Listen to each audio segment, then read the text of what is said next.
KSCB കുഞ്ഞ്. Hi, ബൈജരാജ് ശാസ്ത്രത്തിലെ പുതിയൊരു വീഡിയോയിലേക്ക് എല്ലാ കൂട്ടുകാർക്കും സ്വാഗതം. ഇവിടെ ഒരു കൊച്ചു കുട്ടിയെ കാണാം. ഈ കുട്ടിയുടെ കയ്യിൽ തൊടുമ്പോൾ ഫ്യൂസായ ബൾബ് കത്തുന്നു. എന്നാൽ അച്ഛനും അമ്മയും തൊടുന്ന സമയത്ത് അത് കത്തുന്നില്ല. ആദ്യം നമുക്ക് ആ വീഡിയോയുടെ പ്രധാന ഭാഗങ്ങളൊന്ന് കാണാം. ഇൻവെർട്ടർ ബൾബാണ് ഇത്. സംഭവം എന്താ വെച്ച് കഴിഞ്ഞാല് ഇത് ഇന്നലെ ഫീസായതാണ്. ഈ ബൾബ് ഫീസ് പോയതാണ്. ആ പുതിയ ബൾബ് മാറിയിട്ടപ്പോ ഇത് ഒഴിവാക്കിയ ബൾബാണ്. അന്ന് മോള് ഈ ബൾബ് എടുത്ത് കയ്യിൽ പിടിച്ചോണ്ട് നിന്നപ്പോ ഇത് കത്തുണ്ട്. അതായത് കയ്യിലിരുന്ന് കത്തി ഈ സാധനം. ഇത് ആദ്യം നിന്റെ കയ്യിൽ വെക്കും. ഇതാണ് ഗൈസ്, ഇതാണ് എന്റെ കയ്യിൽ വെച്ചു. കത്തുന്നില്ല. നോക്കിട്ടോ, എന്തത് ഇത് കരണ്ടും കുട്ടിയോ?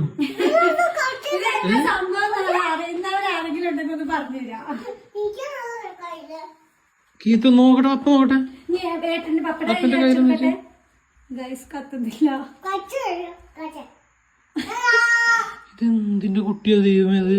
ഇതുപോലുള്ള വീഡിയോകൾ 4-5 വർഷം മുന്നേ ഇറങ്ങിയിരുന്നു. അന്ന് സംശയം ചോദിച്ച ആളുകൾക്ക് ഡയറക്റ്റ് ആയിട്ട് മെസ്സേജ് അയച്ച് ആൻസർ കൊടുത്തു. എന്നാൽ ഇന്നലെയും ഇന്നുമായിട്ട് ധാരാളം ആളുകൾ ഈ വീഡിയോ അയച്ചു തന്ന് സംശയം ചോദിക്കുന്നത് കാരണം മാത്രമാണ് ഇങ്ങനൊരു വീഡിയോ ചെയ്യുന്നത്. എന്താണ് ഇതിന്റെ പിന്നിലുള്ള സൂത്രം? ഈ വീഡിയോയിൽ തന്നെ പറയുന്നുണ്ട് ഇത് ഇൻവെർട്ടർ ബൾബാണെന്ന്. ഇൻവെർട്ടർ ബൾബ് എന്ന് പറഞ്ഞു കഴിഞ്ഞാൽ ഇത് കറണ്ട് ഇല്ലാത്ത സമയത്ത് കത്തും. അതായത് നമ്മളിത് കണക്ട് ചെയ്ത് വെച്ച് കഴിഞ്ഞാൽ ഇതിനകത്തുള്ള കൊച്ചു ബാറ്ററി ചാർജ് ആയിട്ടിരിക്കും. കറണ്ട് പോകുന്ന സമയത്ത് ഇത് താനേ കത്തും. അതിനകത്ത് ചെറിയൊരു ബാറ്ററിയും LED ലൈറ്റുകളും ഉണ്ട്. ഈ ബൾബ് നമ്മൾ ഊരിയിട്ട് അതിന്റെ ടെർമിനലുകൾ തമ്മിൽ ഷോർട്ട് ആക്കുകയാണെന്നുണ്ടെങ്കിൽ കത്തും. ഒരു കോയിൻ വെച്ച് കഴിഞ്ഞാൽ കത്തും. കൂടാതെ നനഞ്ഞ വിരൽ തൊട്ട് കഴിഞ്ഞാലും കത്തും. എന്തുകൊണ്ടാണ് ഈ അച്ഛനും അമ്മയും തൊടുമ്പോൾ ഇത് കത്താത്തത് എന്ന് ചോദിച്ചു കഴിഞ്ഞാൽ അവരുടെ കയ്യിൽ കറണ്ട് പാസ് ചെയ്യാൻ പറ്റിയ ഒരു നനവില്ല. അതായത് വേർത്തിട്ടുമില്ല, വെള്ളവുമില്ല. എന്നാൽ കുഞ്ഞിന്റെ കയ്യിലാണെന്നുണ്ടെങ്കിൽ കറണ്ട് പാസ് ചെയ്യാനായിട്ട് അത്യാവശ്യം ഒരു നനവുണ്ട്. ചിലപ്പോൾ വേർപ്പാവാം, അല്ലെന്നുണ്ടെങ്കിൽ നനഞ്ഞിരിക്കുന്നതാവാം. ഈ വീഡിയോയിൽ ഇത് ഫ്യൂസായ ബൾബാണെന്നാണ് അച്ഛൻ പറയുന്നത്. എന്നാൽ അത് ഫ്യൂസായ ബൾബല്ല.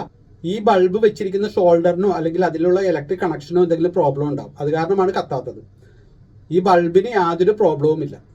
അത് കാരണമാണ് നനഞ്ഞ വിരൽ തൊടുന്ന സമയത്ത് ഇത് കത്തുന്നത്. ഇതുപോലുള്ള ബൾബ് നമുക്ക് വാങ്ങുവാൻ കിട്ടും. സംശയമുള്ള ആർക്കും അത് തൊട്ട് നോക്കാം, അല്പം നനവുള്ള കൈവച്ചിട്ട്. കറണ്ടൊന്നും അടിക്കില്ല, അതിനകത്ത് ലോ വോൾട്ടേജ് ആണ്. Thanks for watching. ശാസ്ത്രലോകത്തിന് വേണ്ടി ബൈജരാജ്.